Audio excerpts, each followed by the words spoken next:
Listen, I don't know what everyone's all up in arms about. Season 3 is about as faithful to the manga as you can get.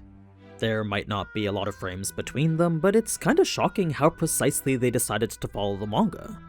Now, I'm all for following the source material down to a T, but there's a stark difference between the way this does it and a faithful manga adaptation like, say, Frieren. So, due to how crazy some of these adaptation choices are, I absolutely needed to make a video pointing them out.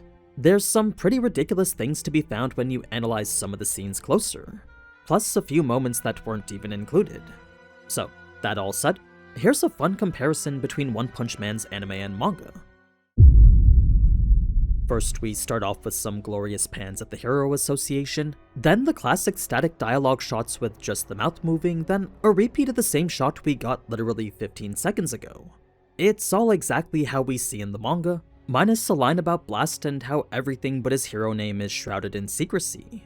Enter Mr. Narinki, and aside from being the first few frames of continuous animation we've gotten so far, there's a skipped panel of him walking into the room to discuss his grievances, then a cut line where he's upset about having given them so much money with no value to see from it. Another panel was cut with Sekengal after, basically showing him reassuring Mr. Narinki that they were working as fast as they could. So, for those keeping count, that's 2 more panels in the manga than there are frames in the anime. Well, not actually, but there's been more scene variations in the manga than the anime so far. Fast forward to this scene with Tatsumaki, and what could have been an additional frame setting the scene with her and Sekengal was instead left out for this. A lengthy pan with Child Emperor. I'm guessing cause there's enough moving parts on screen to qualify this one as better. The actual dialogue is identical, but when Sekengal gives his warning not to underestimate the monsters, Tatsumaki expresses her annoyance with it.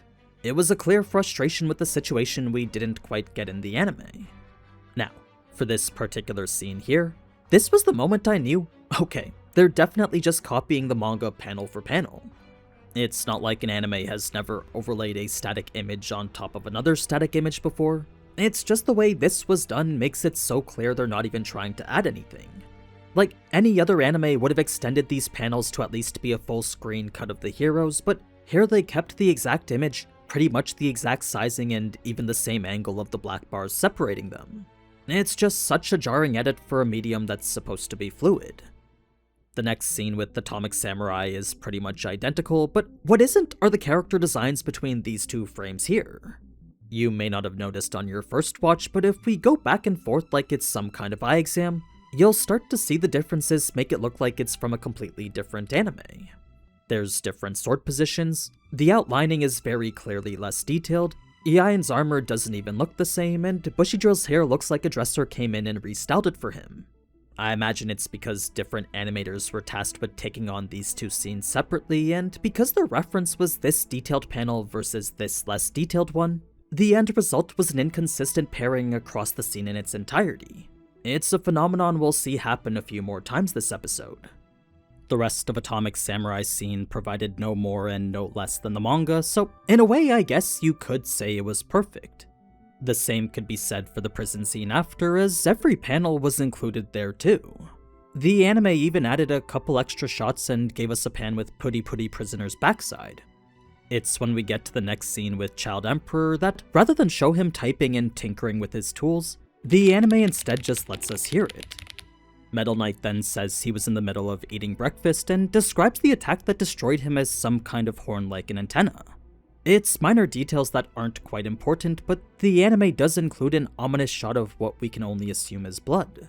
The conversation then finishes with Child Emperor chalking the whole thing up to a waste of time, an excluded panel which wasn't too important either.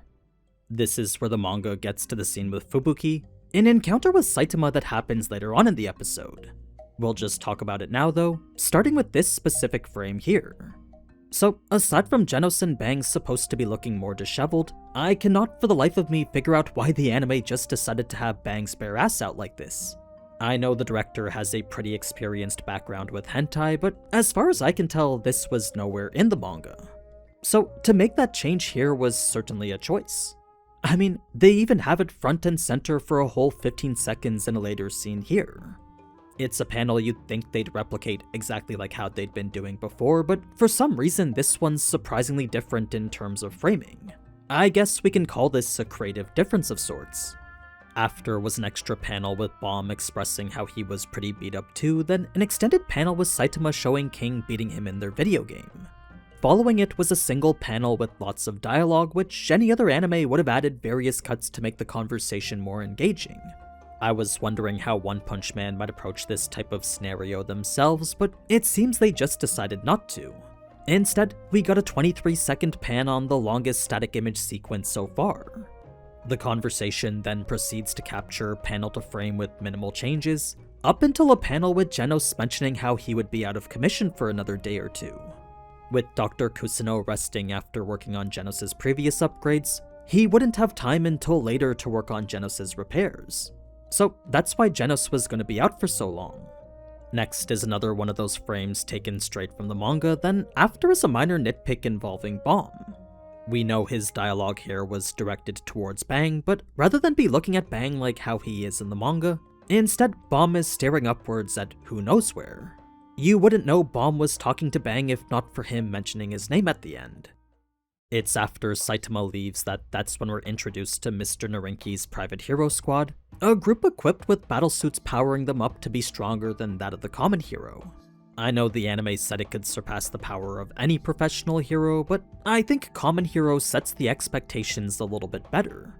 Each of them are then introduced by name, but considering their brief longevity in the story, they're really not all that important, just a device intended to hype up the Monster Association. This brings us now to Garo, where as far as detailing goes, the anime is doing a decent job with it. We can at least be happy that a majority of the close-up designs are depicted nicely. Garo's walk I can't really say the same for, especially since he's supposed to be leaning up against the wall, barely supporting himself. If their goal was to portray him as stiff, then I'd say that's what they got, but I don't think that's the type of walk they were going for here. When it comes to Mr. Narinki's private squad after, a couple extra panels of them begging for mercy were left out, alongside Garo's astute observation that these were just mercenaries.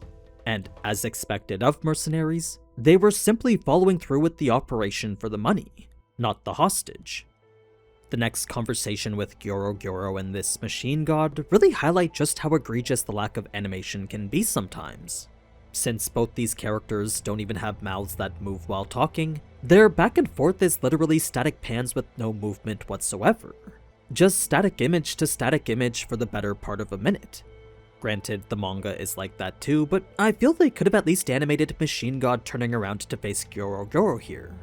In any case, it's here that the manga gets into what should have been the first bit of action, but it seems the anime decided to cut it out completely.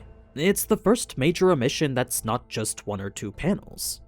What it regards is the fate of these mercenaries, a discussion revolving around whether they should be killed or monsterized. Naturally, the monsters were very intent on killing them, all itching to get a piece of their newfound prisoners. They were blood-starved to the point that they couldn't wait anymore. Even Gyoro could tell he wouldn't be able to hold them back, so when a few monsters jumped in to get a piece before everyone else, that's when King the Ripper would step in to stop them. If the rule was gonna be first come first served, then King the Ripper's urges needed to be satisfied first. It was the first introduction to one of the demon threat level monsters. His scene makes it fully clear he's just a sadistic monster in it for the torture, evident by his desire to hurt the humans in any way imaginable. Now, for Garo who was watching this, he was thinking of just how chaotic all this was. To think there was a monster who could control all the others was unimaginable. Then again, the giant centipede was shown to follow orders themselves, so there must have been someone strong enough to subdue these monsters. Getting back to the problem at hand though, it was before King the Ripper could do anything to harm the mercs that Machine God would step in to offer his own opinion. This realigns the anime with the manga, but not without a massive inconsistency with the animation. You see, with King the Ripper removed from the scene completely, Super S's pose here doesn't make a lot of sense. Like, without something for her whip to grab onto, what then is it making tension with to have it look like this? Well, in the manga it was King the Ripper's blades, but here it's apparently thin air. It's a clear result of copying the manga without any consideration for what's actually happening on screen.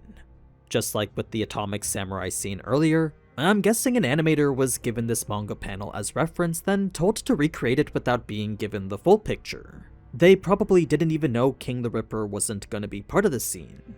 If they did, then this is just the result of laziness, but I'm willing to give the animators the benefit of the doubt here.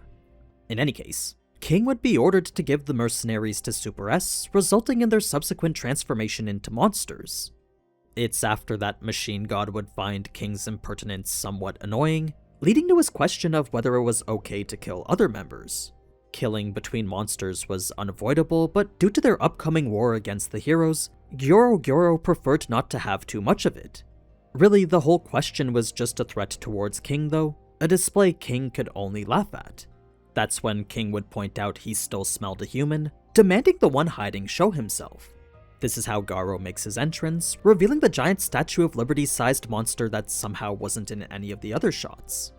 Now, much of the conversation after was pretty much the same, minus the line where Gyoro mentions how the full strength of the Monster Association numbered approximately 500.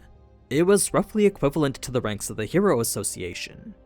Finally, there was one more excluded panel involving Insect God, then it's after that we get into the post-credit scene. What's interesting about this is that the animation quality of these two walking is surprisingly normal. There was none of this stiff, awkward stuff we got with Garo. It's not enough to say whether we can expect better in the future, but it is a good step in the right direction. Perhaps they're saving the budget for all the fight scenes. Now, there was a line left out where these two think themselves stronger than Garo, but that's likely just wishful thinking on their part. When it comes to Sonic's scene after, we unfortunately get back to the quality that we're used to from earlier. Like, where I imagine this was supposed to be some epic moment of Sonic putting on his scarf and resolving himself to be stronger, we instead got a repeat of the same 3 frames over and over again. But yeah, that's pretty much it for episode 1. I wasn't sure what I expected when I set out to make this video, but what I found in the process was definitely surprising. Now, I know this is different from what I usually do, but if you're new to the channel and want to see more, then leave a like and let me know down in the comments. If you want to see other content just like this one too, then feel free to subscribe as well. This was kind of a bridge between my usual cut content and a review of sorts. It's a step away from the isekai and fantasy that I usually cover, but as a longtime reader of the One Punch Man manga, I have no issues covering this alongside my other series. So, until next time, ciao!